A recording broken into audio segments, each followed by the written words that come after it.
కోట్ల రూపాయలు అభివృద్ధి పనులు చేయించడంగా తీసుకెళ్తాము. రెండోది వచ్చేసి ఎమ్మెల్యేగా చేసే అభివృద్ధి కంటే క్యాబినెట్ మినిస్టర్ గా ఎంతో అభివృద్ధి చేయాలి. తెలుపులా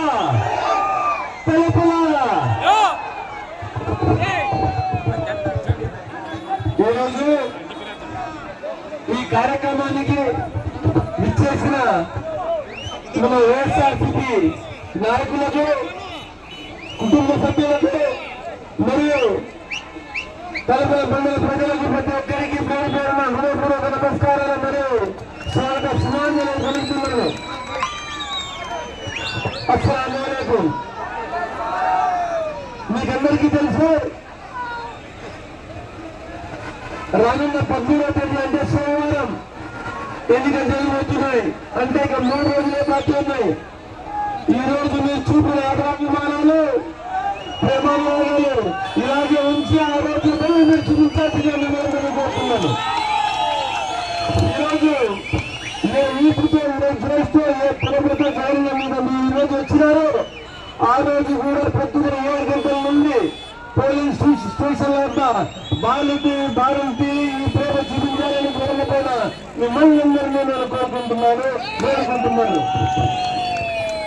ప్రజలారా, మీకందరికీ తెలుసు, కదిరిలో జరిగిపోతున్న ఎన్నికలు ఒక మంచికి చెడుకు మధ్య జరిగిపోతున్నాయి. ఈ రాష్ట్రంలో జరుగుతున్న ఎన్నికలు ఒక మంచికి చెడుకు మధ్య జరుగుతున్నాయి. ఎవరు నలుగురు తలుపుల నుంచి వెళ్ళిపోతే వైఎస్ఆర్సీపీ ఖాళీ అయిపోయినట్లు కాదు, ఖాళీపోయినట్లుగా మీరందరూ వాళ్ళు పోయిన తర్వాత వైఎస్ఆర్సీపీ పార్టీకి అండగా ఉంది.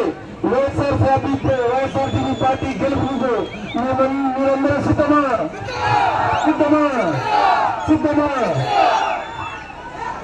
మీరందరికీ నేను ఓటే వేడుకుంటున్నాను. మీ ఆదరాభిమానాలు చూసి నాకు ఇట్లా ఇష్టమైపోయింది.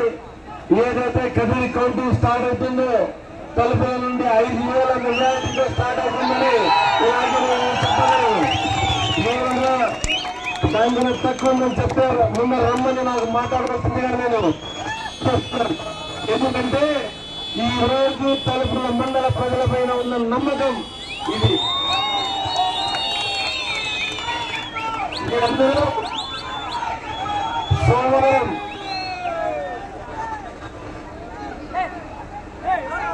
సాయం గుర్తుకు ఓటు వేసి ఓటింగ్ శాతం తలుపుల నుండి 85%, 90% ఓటింగ్ శాతం ఉండవు.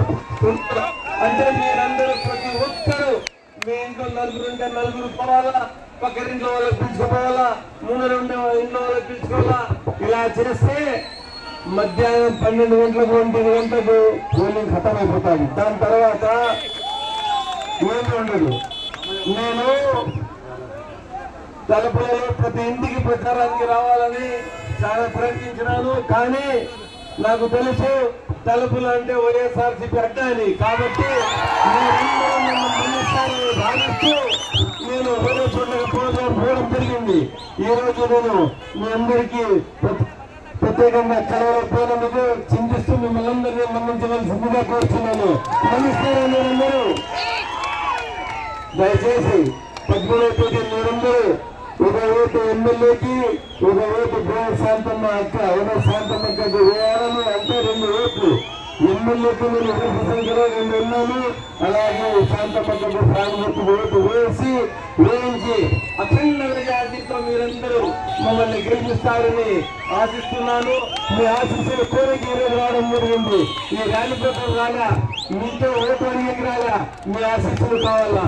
మీ ఆశీస్సులు పొంది మీరు ఈరోజు ఎన్నికలకు సిద్ధమవుతున్నారు. మీరు సిద్ధమా? మిమ్మల్ని ఆశీర్వదించాలి.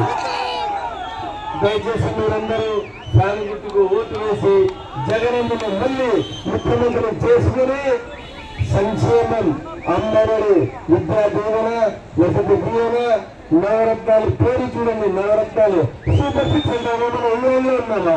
సూపర్ 6, సూపర్ ఇంగ్లాండ్, సూపర్ అమెరికానికి నవరత్నాలు పేరు ఎంత భావించండి. అంటే నవరత్నాలు అనే పథకం రూపకర్త అయిన మన జగన్మోహన్ రెడ్డి గారిని గెలిపించుకొని ఈ రాష్ట్రం సస్యశ్యామల ఉండాలని మీరు ఆశిస్తున్నారా చెప్పండి. పాలన జగన్ అభివృద్ధి సంక్షేమం ప్రతి కుటుంబానికి చేరిన తర్వాత ఈ రోజు మరి ఎన్నికలు జరగబోతున్న తరుణంలో తెలుగుదేశం పార్టీ అధికారులు రావడానికి ప్రయత్నం చేస్తోంది. కానీ ప్రజలు మాత్రం ఈ రోజు పూర్తిగా డిసైడ్ అయిపోయారు. ఎందుకంటే 5 సంవత్సరాలు